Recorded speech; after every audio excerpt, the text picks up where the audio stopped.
Salut à toutes et à tous, c'est Ilyes. On se retrouve pour une analyse et pronostic en compagnie de Movsar Ibrahimov. On va vous parler de l'UFC 311 qui se passe, c'est dans pas longtemps, hein, c'est dans quelques jours seulement. Ça se passe le dimanche 19 janvier à Los Angeles et on va s'attarder comment dirais-je, principalement sur le main event qui va opposer Islam Makhachev, le champion des poids légers, qui va défendre son titre pour la quatrième fois et qui va affronter quelqu'un qui connaît bien, Arman Tsarukyan. Il l'avait battu il y a quelques années. Et puis en fin de vidéo, on va également vous parler du main event entre Merab Dvalishvili et Oumar Nurmagomedov. Movsar, ça fait un petit temps. Comment tu vas?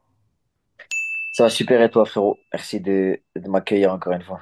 Avec grand plaisir, merci à toi. Ça va très très bien, Alhamdoulilah. Avant de parler de l'UFC 311, je suis obligé, Movsar, de parler de ton officialisation, de l'officialisation de ton prochain combat, parce que le 8 février, tu vas combattre à l'AEC et tu affrontes franchement un adversaire solide. Je pense l'adversaire le plus solide de ta carrière depuis ton passage chez les pros en tout cas. Il est brésilien, il est issu de la team de Charles Oliveira et il a remporté 7 de ses 8 combats professionnels. Dis-nous un peu plus sur ton prochain combat. Ouais, donc on gravit les échelons petit à petit. Tu vois. Donc on a des grands objectifs et faut passer par là. La première année, j'ai fait 4-0, 4 finishes. Donc on va chercher des mecs un peu mieux. Donc comme tu as dit, il a 7-1. Il est ceinture noire JJB, il est bon en striking. Ouais, c'est un gars correct. Et ça, il va me permettre de prouver aux gens que je suis d'un autre niveau, tu vois. Donc moi, mon objectif, c'est je vais le prendre lui, je vais le tabasser. Euh, Tu vois, j'ai envie que les gens soient choqués, qu'ils comprennent à quel point je m'entraîne dur, à quel point je veux atteindre des grands objectifs. Et ce mec-là va me permettre de faire ça correctement. T'es quoi? T'es en co-main event? T'es en main event? Main event pour une ceinture. Donc c'est 5 rounds dessus. Ok, ça c'est la première fois que tu combats sur 5 rounds? Ah, 5 rounds de 5 minutes, ça va être stylé. La prépa, elle est dure, hein. Oh, je souffre la prépa, mais le combat, ça va être magnifique. J'ai hâte d'y être. Ah, c'est un truc de fou. Rappelle-nous aussi où ça se passe, c'est à Rennes? À Laval. Ah, Laval, ouais, Laval. pardon.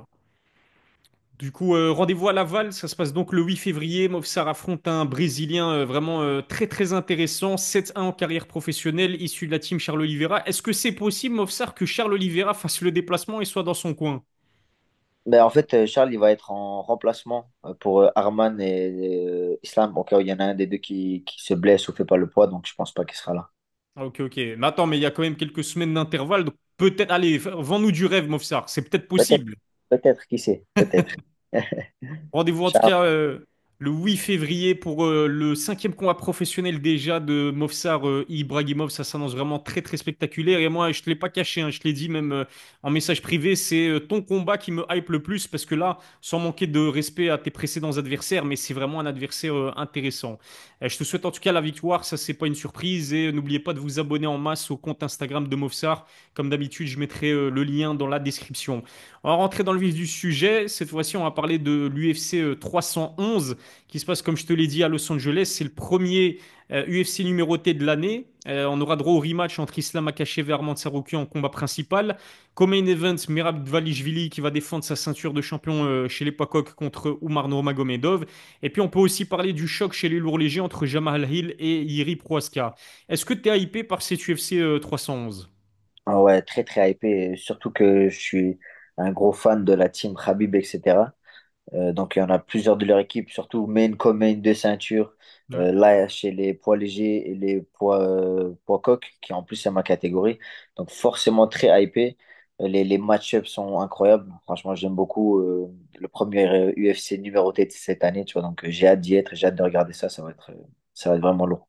Ouais, ouais, franchement, on commence l'année sur des chapeaux de roue parce qu'on en parlait avant de commencer cette analyse, mais on a aussi Kevin Holland qui va affronter Reinier de Ridder qui était champion au One.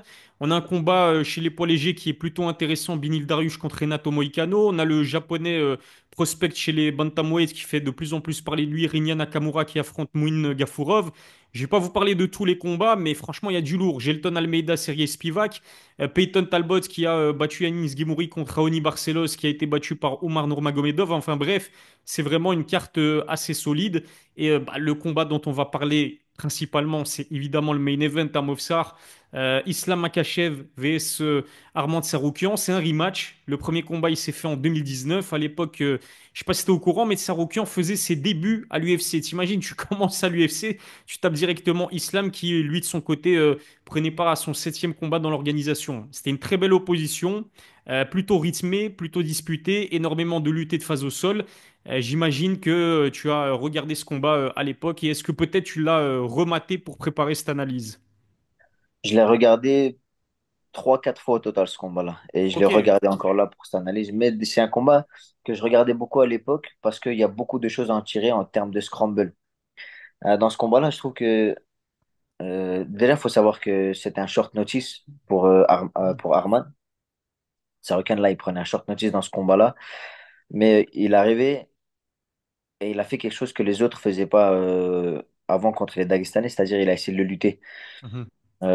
Et il a très bien essayé. Il a même, ouais, on peut dire qu'il a quand même amené au sol des scrambles magnifiques. Et moi, je l'ai regardé ce combat-là, surtout pour les scrambles, pour la beauté des défenses, des attaques des deux. On voit Arman vraiment défendre des positions très, très magnifiques. Islam se relever de positions. En fait, il y a beaucoup de choses à tirer d'un genre de combat-là. Et moi, dans ma recherche d'évolution, c'est le genre de combat-là que je regarde beaucoup. Comme par exemple les défenses de Peter Yan, etc. Tu vois, si je me mets devant ça et je prends mon bloc-notes et je regarde, et ce combat-là, il est vraiment magnifique. Beaucoup, beaucoup de choses à tirer. Ouais, c'est peut-être pas le combat que les amateurs de MMA, mais dans le sens le public large apprécie regarder parce qu'encore une fois, énormément d'échanges au sol et de phases de lutte entre Islam et Armand Tsarukyan. Par contre, pour un combattant professionnel comme toi, ouais, c'est clair que c'est du très très haut niveau en termes de grappling, en termes de lutte. Ouais, c'est exactement ça.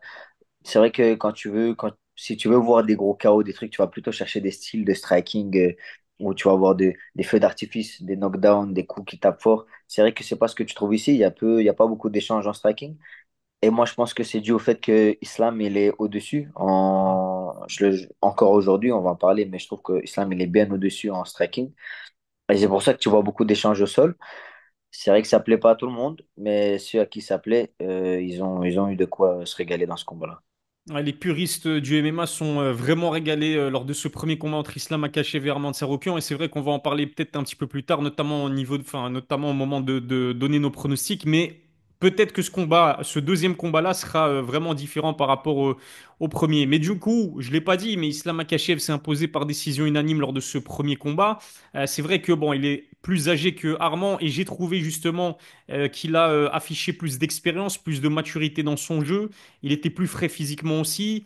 Tu l'as dit, mais en termes de striking pur, il s'est montré plus précis. Il est devant Armand Tsarukyan et c'est encore plus vrai à l'époque, en 2019, quand ils sont affrontés pour la première fois. Armand Tsarukyan a quand même réussi l'exploit à devenir le premier combattant à l'UFC à amener Islam Makhachev au sol. Mais il a réussi une seule tentative sur 12, puisque Islam a bloqué ses 11 tentatives. Et c'est vrai que, faut le dire, c'est important de le préciser, mais l'Arménien n'avait que 23 ans à l'époque.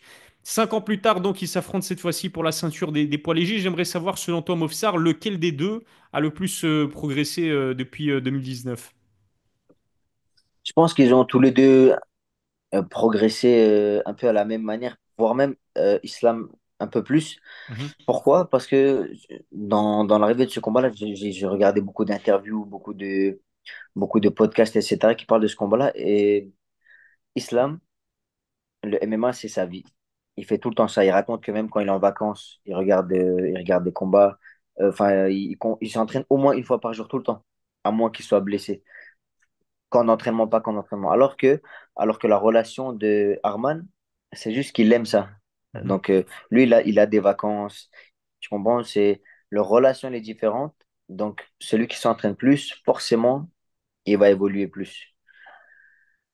Donc, j'ai envie de te dire que Islam, il a quand même évolué plus. Et malgré son âge, euh, chacun a un âge où il commence à faiblir. Et je pense qu'Islam, il n'est pas encore à cet âge-là. Je pense qu'Islam, d'un combat à un autre, il prend en maturité, il prend en physique, il prend en technique, il prend en expérience. Donc, on n'est pas encore dans la phase descendante d'Islam, selon moi. Mais ils ont tous les deux beaucoup progressé. Ils ont tous les mhm. deux beaucoup progressé. C'est ça la chose principale.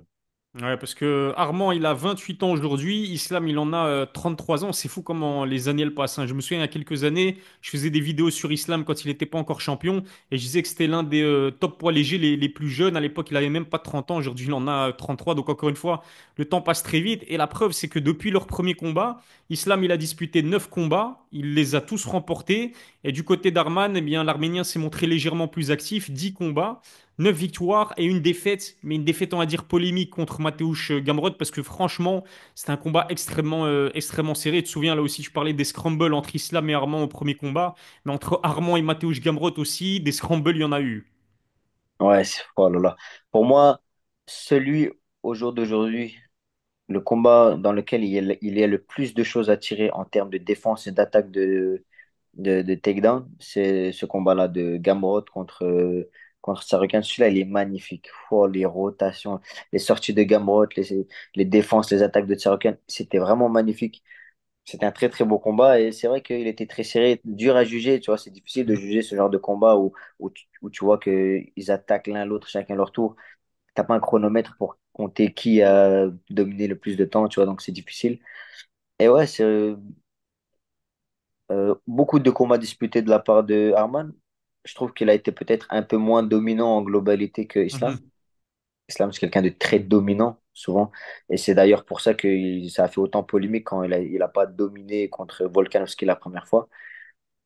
Après, il a eu aussi un combat très difficile contre Dustin Poirier. Mais en dehors de ces derniers combats-là, il a toujours été très dominant. Herman, peut-être un peu moins, Mhm. mais très actif, s'améliore beaucoup. Et encore une fois, il a 28 ans. Donc, dis-toi, la première fois qu'ils se sont affrontés, Herman, il avait l'âge que Islam avait quand ils se sont affrontés la première fois, tu vois. Donc, la marge de progression d'Herman, forcément, est beaucoup plus grande. Il était même plus jeune que Islam au premier combat, t'imagines? Il avait que 23 ans, Armand Tsarukyan. Il était vraiment très jeune. Et comme je le disais, c'était son premier combat à l'UFC. Tu tapes Islam, franchement, c'est pas du tout un cadeau. En plus, sans short notice, comme tu l'as dit. Mais revenons justement sur Islam Makhachev et son dernier combat contre Dustin Poirier. Tu l'as dit très justement. Donc, ça s'est fait en juin 2024. On avait l'habitude de voir un Islam souverain, à part lors de son premier combat contre Volkanovski. Et moi, personnellement, j'imagine que toi aussi. Mais moi, personnellement, je pensais qu'Islam allait facilement, même si c'est du MMA et aucun combat n'est facile.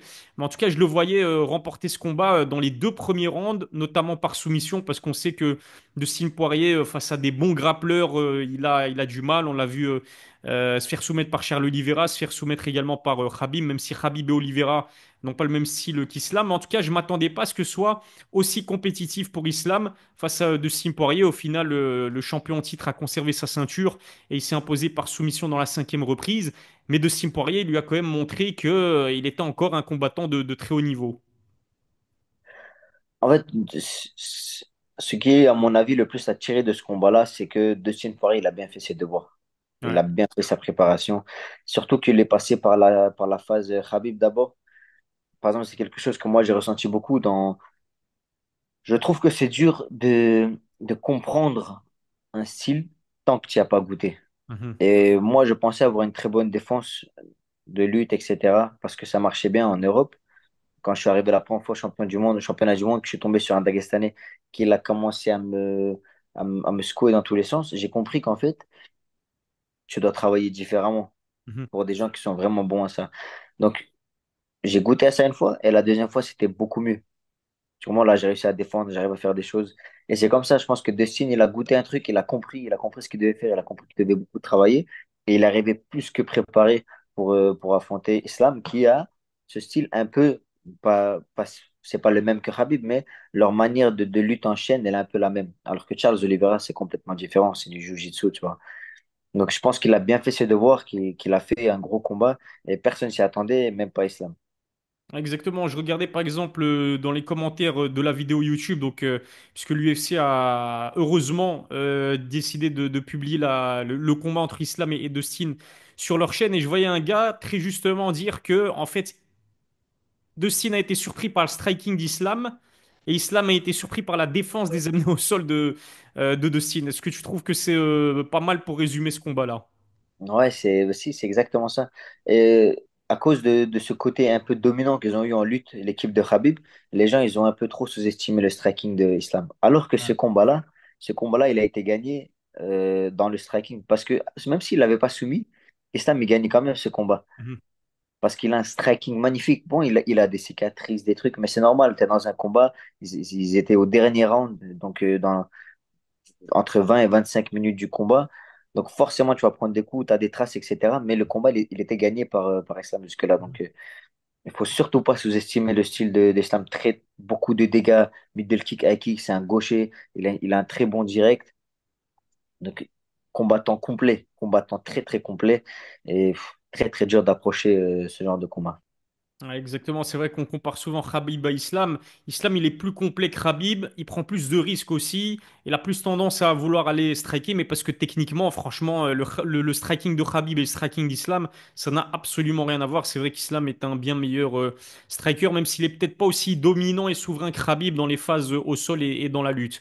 Du côté de Armand Tsarukyan, lui, son dernier combat, il a eu lieu en avril 2024. Il s'est imposé à la décision partagée contre Charles Oliveira. Je sais pas si tu t'en souviens, mais dans le début du premier round, il se retrouve au sol sous la menace d'une guillotine. Et pareil, les derniers instants du combat, dans les toutes dernières secondes du troisième round. Mais au final, sa pression et son jeu au sol lui ont permis de décrocher la victoire. Je pense que dans le deuxième round aussi, il ouvre Charles Oliveira au niveau de son visage avec des coups de coude. Il est très dangereux avec son grand endpoint, hein, Armand Tsarukyan.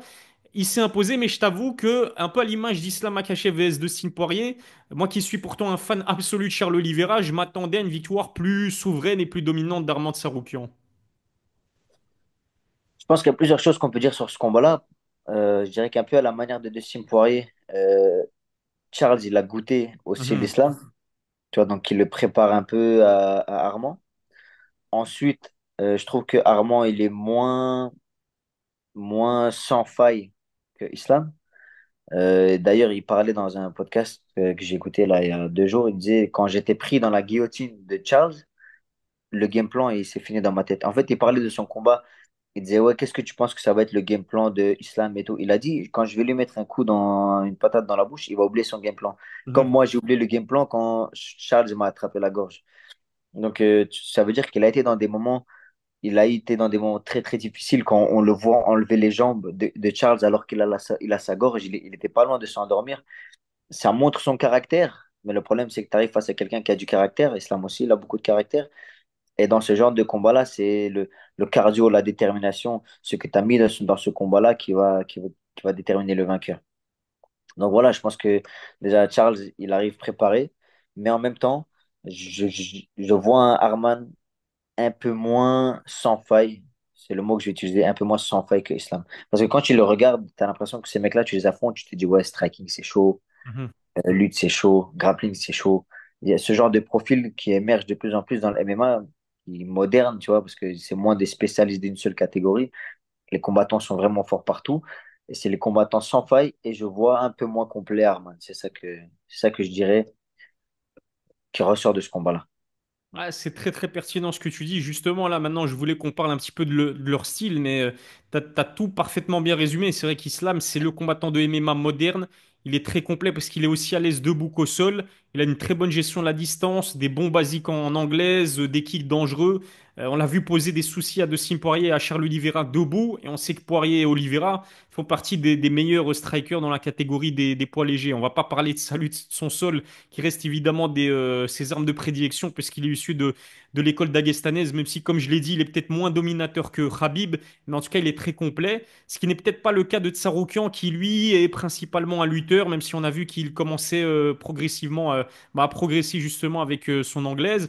Et on l'a vu aussi contre Binil Dariush, il l'a atomisé avec un genou en clinch avant de le finir en grand endpoint. Et comme je le disais tout à l'heure, pour moi, en grand endpoint, Armand Tsarukyan, franchement, dans la catégorie des poids légers, c'est peut-être le plus dangereux. Je sais pas si tu te souviens des coups de coude qu'il a mis à Joël Alvarez quand il l'a démoli. Donc voilà. Si tu étais de Saroukian, étant donné les styles de l'un et de l'autre, comment est-ce que tu t'y prendrais pour parvenir à battre Islam Makhachev? Dans ce genre de combat-là, il te faut un game plan très, très précis, tu vois. Il faut vraiment, il faut vraiment aller chercher dans le détail, chercher la petite faille, chercher la petite bête chez Islam. Tu peux pas arriver avec un game plan un peu grossier, je veux dire. Grossier, ça veut dire quoi? Ça veut dire dans les grandes lignes. Tu Mhm. vois que tu es meilleur en striking, tu dis, OK, on va défendre la lutte, on va taper sur le striking, on va essayer de faire du dégât. C'est des game plans simples. Tu vois que le mec, il est pas bon. Le but, regarde, premier round, tu le calcules un peu, tu regardes, jab, jab, t'amènes au sol. Ça, c'est des game plans grossiers. Dans ce genre de combat-là, ça va être très précis, ça va être du changement de garde, travailler les calfs, peut-être essayer d'envoyer des middle de la jambe arrière pour lui bloquer son bras. Tu comprends, vu qu'ils sont en garde opposée, Arman il va peut-être travailler le middle droit pour lui bloquer le bras gauche, pour bloquer le direct, travailler de distance pour qu'il ait peur de shooter. Donc c'est c'est trop dur d'imaginer un game plan parce que c'est quelque chose qui te prend. C'est comme préparer une guerre. Tu vois, des généraux de guerre qui préparent un gros combat. Tu as beaucoup de pièces, tu beaucoup de pièces en jeu. Et le game plan va être très précis dans ce genre de combat-là. Donc, franchement, c'est dur à dire parce que je te dis, je vois très peu de failles dans le style d'Islam, très peu de failles dans le style de Arman. Euh, ils ont tous les... Tu peux pas t'attendre que l'un ou l'autre se fatigue. Donc, ouais, c'est du recherche, c'est de la recherche de détails. Tu dois chercher la petite aiguille tu vois la petite faille que tu peux peut-être trouver dans un moment ou un autre. Essayer d'exploiter ça. Donc, très difficile. Et franchement, le combat, il va être incroyable.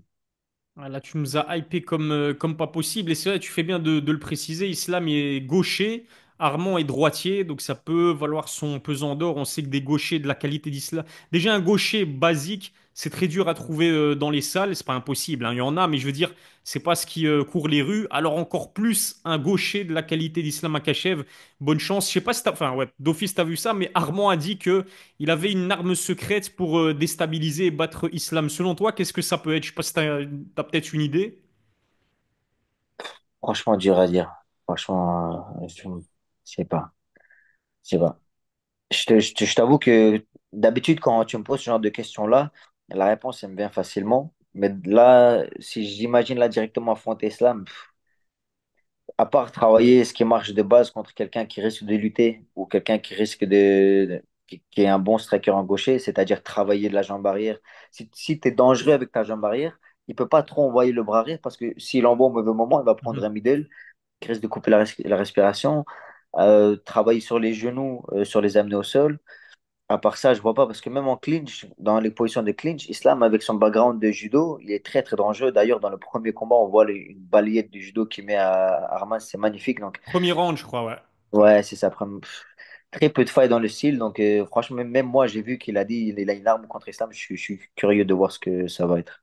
C'est là qui ramène un pistolet dans la cage, honnêtement. Je vois que ça, perso. C'est ça. Je vois que ça, mais après, ça reste du MMA, ça reste du très haut niveau de MMA.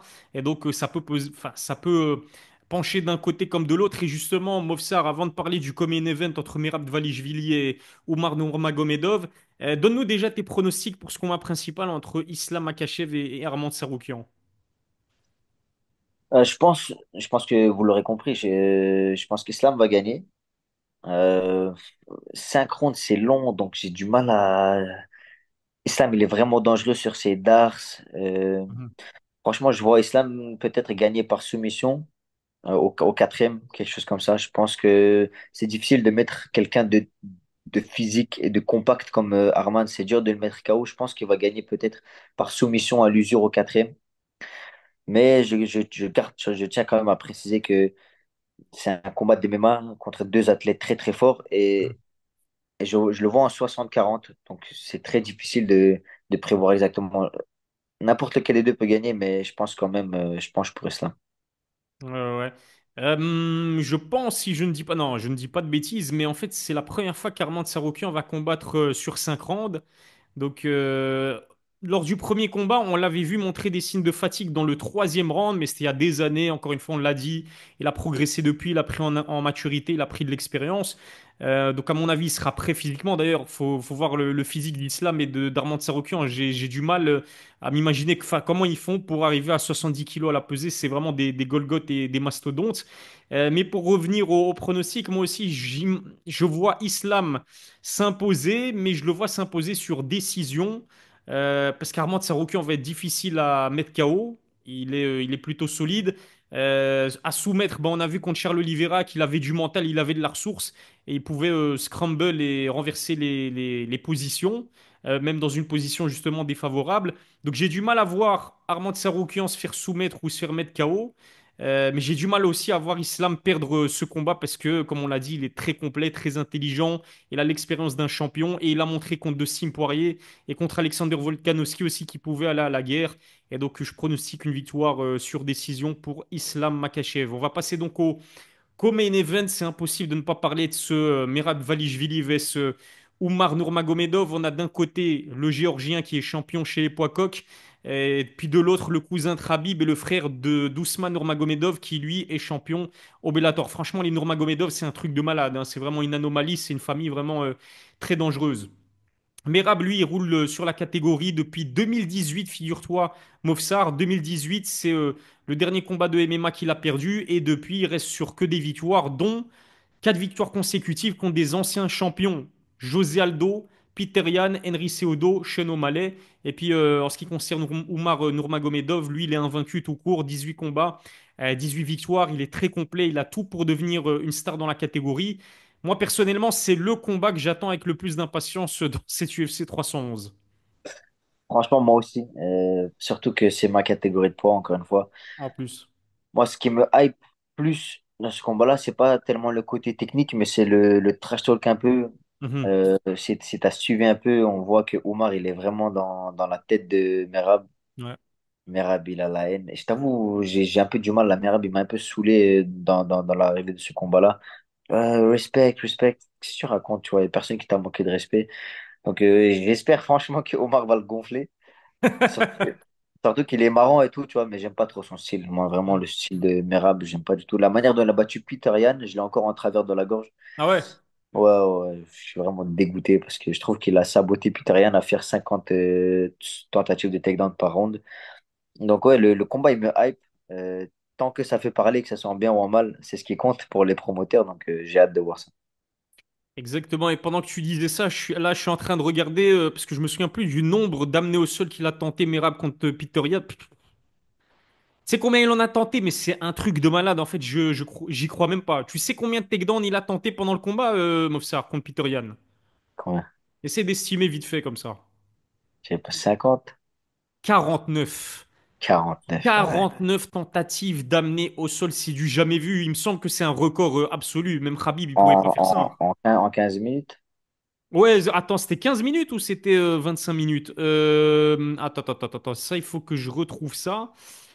Mais il me semble que c'était un 5 rounds, hein. Il me semble que c'était un 5 rounds. Attends, donne-moi 2 petites minutes. C'était un main event d'un UFC. Ouais, c'était 5 rounds, donc 25 minutes, 49 tentatives d'amener au sol. Incroyable. Oh, 10 tentatives par round. Tu vois, arrête. Euh, Par exemple, dans un combat où il y a eu beaucoup de luttes, Islam contre Arman, Mhm. Arman, il a fait 12 tentatives, t'as dit tout à l'heure. Ouais. 49. Ce combat-là, il était trop frustrant. Peter Yan, sa défense, c'était magnifique. Tellement bien défendu. Mais le problème, c'est que défendre, ça te rapporte pas de points. C'est comme au football, un gardien qui rattrape 50 pénaltys, il va en laisser passer un, il va perdre le match. Et c'est ça qui s'est passé dans ce combat-là. Donc, très, très frustrant en tant que spectateur. Tu as envie de voir le gardien qui rattrape tout, mais qu'il est, tu vois, une petite faille, une petite erreur qui coûte la victoire. Ah, tu vois, c'est très, très frustrant. Et je l'ai encore en travers, je te jure, je l'ai encore en travers ce combat-là. J'ai vraiment la haine. Et ouais, j'espère que Omar aura les outils pour battre Merab. Ah, parce que Merab, c'est vraiment un problème dans cette catégorie, hein. Il utilise sa lutte et il utilise son cardio pour amener ses adversaires au sol et les user comme il l'a fait avec Peter Yan, même si Peter Yan a défendu plus de 30 tentatives de ses amener au sol. Il a très peu de finish à son actif, Merab. Seulement 4 pour 14 victoires à la décision. Il est infatigable, très résistant. Et puis du côté d'Oumar, à l'image d'Islam, c'est un combattant qui est beaucoup plus complet, bonne anglaise, kickboxing dangereux, BJJ redoutable, très bonne lutte. Il n'a jamais été amené au sol depuis sa signature à l'UFC en 2021. Ça, c'est une question et en même temps tes pronostics. Mais est-ce que tu penses que Merab a ce qu'il faut pour devenir le premier combattant à réussir à amener Oumar au sol et devenir le premier combattant également à battre Oumar Nurmagomedov? Amener au sol peut-être, Mhm. mais maintenir, non. Non, En fait, ok. moi, je pense que il va peut-être l'amener au sol une fois ou deux, comme un peu Arman a fait avec Islam. Sur 50 tentatives, tu vas peut-être réussir. Mais la différence entre Piterian et Merab, c'est que Piterian, il défend, il veut striker. Mhm. Alors que Omar, si tu continues à forcer la lutte, on va lutter. Tu vois, tu veux lutter, on Let's va lutter, y a pas de wrestle. problème. Ouais, c'est let's wrestle. Tu veux lutter, on va lutter, tu vois. Donc, je pense que c'est ça qui va nous montrer. Comme un peu Movsar Evloev avec Sterling. Je Ouais, sais pas si tu as regardé ce combat-là. ouais. Movsar, il était dégoûté à la fin du combat, il a gagné, mais il est dégoûté parce qu'il dit, ouais, moi je voulais striker, mais il commence à lutter, je suis obligé de Mhm. lutter. Et c'est exactement ce que Sterling, il a eu avec Peter Yan aussi. Ouais, Peter Yan, il défend les trucs. Bon, le premier, il y a eu le disqualification, mais si le mec, il te lutte, il te laisse pas le choix. Moi, j'ai ça en sparring des fois. Des mecs, je les tabasse en striking. Alors, du coup, il veut plus rester debout. Il fait que lutter. Bah, qu'est-ce qu'on ouais. fait? On va lutter. Sinon, je fais que défendre et tu vois, il se passe Et rien ça dans le rapporte combat. pas des points, ouais. Voilà, ça, je l'amène au sol, je l'attrape et grand endpoint. On continue ce qu'on a démarré debout, tu vois. Je pense que, et moi, c'est ce que je pense que c'est ce qui va arriver dans ce combat-là. Je pense que Merab, cardio, il a le cardio, il a le physique, mais c'est pas ce qui va manquer à Omar. Si tout se passe bien en termes de préparation, etc., qu'il n'y a pas un problème dans la perte de poids, je vois Merab peut-être amener au sol une fois, voire deux, Omar, mais la tendance va s'inverser, je pense, quand Omar va lancer la machine aussi. La seule petite crainte que j'ai en ce qui concerne Oumar, parce que je vois Oumar Nurmagomedov s'imposer à la décision, même si je pense que ça va être peut-être une décision partagée, pas forcément une décision unanime, parce que Merab, il va le coller dès la première seconde jusqu'à la dernière, je pense en tout cas, ou peut-être qu'il risque de nous surprendre. Ça reste du MMA, ça reste voilà imprévisible. Mais ouais, qu'est-ce que j'allais dire? Oui, Oumar. Il n'a pas la même expérience du haut niveau du MMA que Merab, parce que comme je te disais tout à l'heure, Merab, il a affronté des José Aldo, des Henry Cejudo, des Peter Yan, des Sean O'Malley. Il est champion, il défend sa ceinture pour la première fois. Oumar, si je ne dis pas de bêtises, ça va être seulement la deuxième fois qu'il combat sur 5 rounds. Attends, est-ce que son dernier combat contre Cory Sandhagen, c'était... Ouais, je crois que c'était 5 rounds, hein, c'était pas Je 3 pense, rounds. hein, je pense, non, je suis 50. Donc c'est la deuxième fois qu'il combat sur 5 rounds et c'est la deuxième fois qu'il combat un adversaire de la trempe, on va dire, de Merab Dvalishvili, qui pour moi est de loin l'adversaire le plus solide de la carrière d'Oumar Nurmagomedov pour l'instant. Il est jeune, hein. Il a que 29 ans, Oumar. Donc moi, c'est la seule, comment dirais-je, c'est la seule crainte que j'ai en ce qui concerne Oumar. Mais sinon, c'est vrai que je trouve que Merab, il est trop unidimensionnel. Il est assez petit, aussi assez tassé, ce qui n'est pas le cas d'Oumar pour un poids coq en tout cas. Donc si Oumar parvient à défendre les tentatives d'amener au sol de Merab, je penche donc vers une victoire à la décision pour Oumar. J'imagine que c'est aussi ton cas ou tu vas peut-être Oumar finaliser Merab. Franchement, j'ai envie de donner une soumission pour Omar. La manière dont il l'a dit dans un podcast, il a dit, If you give me your back, I'm gonna choke you. Et il m'a convaincu la manière dont il l'a dit avec son accent là. Donc je pense que je le vois bien. On a déjà vu Merab se faire soumettre. Et je pense que sa défaite, c'était une soumission. Il s'est endormi, si je me rappelle bien. Je pense que oui, ouais. Ouais, je pense pas qu'il va taper parce que caractère, tout ça, mais je pense qu'il risque de l'endormir. Je le vois bien rire naked choke, Mhm. guillotine, un truc comme ça. Guillotine, non, parce que guillotine, tu dois shooter ça sur un takedown. Il va plutôt défendre les takedowns. Mais ouais, prise de dos, étranglement, rire naked choke, franchement, je vois bien ça comme soumission. Mhm. Au quatrième, hein, par contre, pas au début. Quatrième, cinquième. Quatrième round, ouais, pas au début. Ils sont trop frais Trop frais, dans les trop frais, premiers rounds, trop ouais. d'énergie, trop d'énergie. Ouais, ouais.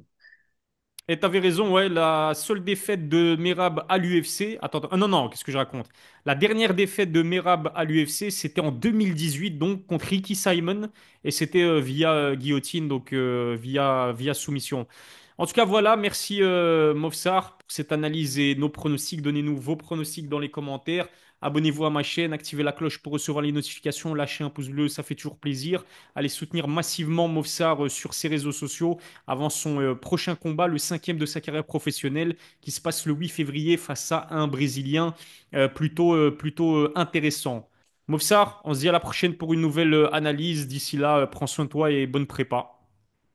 Merci beaucoup, Ilyes. À la prochaine. Et merci à tous ceux qui nous ont écoutés jusqu'ici.